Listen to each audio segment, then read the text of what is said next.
Whata? And g'day viewers, I'm Michael. And I'm Janet, and welcome to this week's episode about the imposter syndrome. Will the real you please stand up? Are you tired of feeling like an imposter in your own life? Are you ready to break free from self-doubt and embrace your true potential? In this episode, we're going to help you say goodbye to the nagging voice that undermines your accomplishments. We'll empower you to step into your brilliance and step in there and thrive. So if you're ready to break free of the chains of imposter syndrome and let the real you shine, listen up.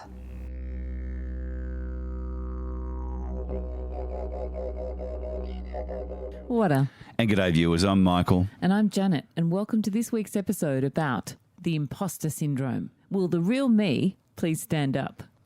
What is imposter syndrome? I think we've all felt it at some time in our lives. Well, the Oxford Dictionary states this meaning. Imposter syndrome is the persistent inability to believe that one's success is deserved or has been legitimately achieved as a result of one's own efforts or skills. So reading over the Oxford meaning, some of the words really stand out, don't they, Jenny? Yeah, they do. First, the inability to believe. There's that magic word, believe. In our podcast episode, Believing is Seeing, we explored the notion that as you think and believe, so you are. Every person is the creation of their own thoughts, the image of their own thinking and believing. The inability part is, of course, your tiny, fragile ego stepping in like a mighty megaphone, saying things like, who are you to do this, or say that, or think that? The inability part can come from OPOs, and we've talked about those before. What are OPOs? Other people's opinions that you've stored in your subconscious. And remember that we talked about the negativity bias, how you can receive 99 positive, constructive pieces of feedback and only one negative and destructive piece. And that is the one that gets in and sticks like dog shit on your shoe. Deserved is the other word that stands out in the Oxford meaning. So many of us feel undeserving of any success or praise or accolade. This often stems back to our childhood or past experiences where we've been put down, told to be quiet, or that our opinions aren't right and they just don't matter. The other word that stands out in the Oxford meaning is legitimate. Legitimate meaning sound, well-founded and justifiable. What's important to think about here is when OPOs deem you or your projects as illegitimate or unsound, unfounded, invalid. That's their opinion and they're entitled to it, but please don't hang on to it. No, because what other people think of you is none of your business. Correct. Don't let these pesky negative bias comments stop you in your tracks or make you feel like an imposter. The best response to any unwarranted negative or nasty prompt is, wow, are you feeling okay? And if they say, what do you mean by that? Well, answer them with, well, what you said was a bit judgy, or what you said was a bit rude, or what you said was a bit derogatory, or any other negative that was experienced. And this causes the person to stop and think a bit about what they said. Now, we all know that some people will not stop and think about it, and they'll just continue to dish out their destructive opinions and thoughts. Well, there's actually not really that many of them in the world. They just seem to get around a bit, don't they? Yeah, they do. Yep. Our advice here is to run. Nah, just kidding. But do move away from the negative people that are throwing that sort of down play at you. Get away from them as soon as possible. It's not what you need around you.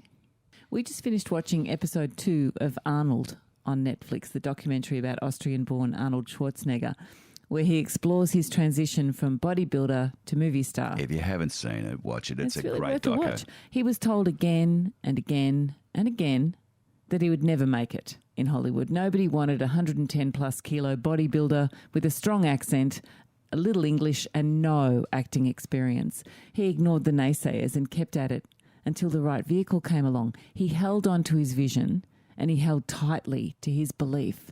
And the results, well, they spoke for themselves. Yeah, it was amazing watching him and just the strong conviction that he had in his beliefs and visions and the way that he just manifested stuff and just stuck at it and wouldn't let anyone get in his way. And I think one of my favourite lines was when the Hollywood execs, were just saying, oh, you'll never make it in here. And he goes, fuck them.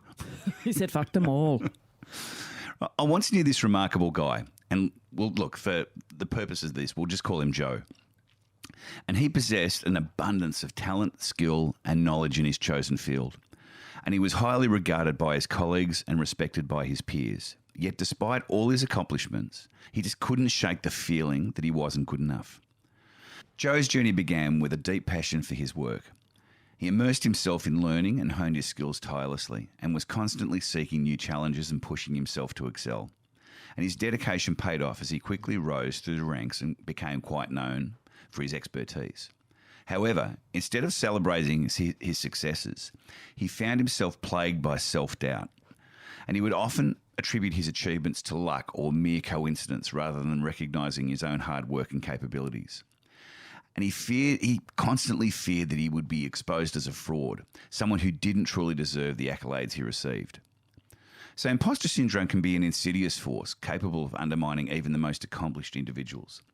It can create a persistent sense of unease and diminish one's own self-confidence. Unfortunately, Joe was not immune to its grasp. And you know what? We've mostly all been hit with that. Despite the admiration and recognition he received from others, he constantly sought validation, often discounting the praise he received. And he compared himself to his peers and convinced himself that they were far more talented and knowledgeable than he was.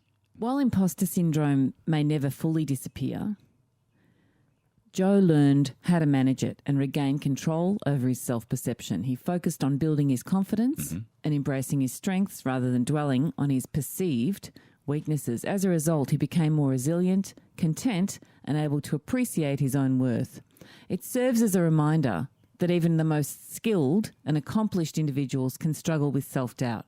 But with perseverance and a supportive network, it's possible to overcome these feelings and recognise your own true value. What about some examples of imposter syndrome identities? Could you be wearing any of these imposter masks? Yeah, I think we all could. Mask 1, the 100% perfectionist. These types tend to micromanage and struggle with delegating anything. They won't ask for help. They fret that if they don't complete the task, it won't be correct. It will be incorrectly done. And this stops them from beginning most ventures anyway. Then there's the professional scholar. These types of people feel that even though they have more letters than the alphabet attached to their name, that they've somehow bluffed their way through not only their degrees, but they've tricked their way into their position and that they don't deserve it. They go back for more and more qualifications, building around them a wall of degrees, but not a shred of true belief in themselves.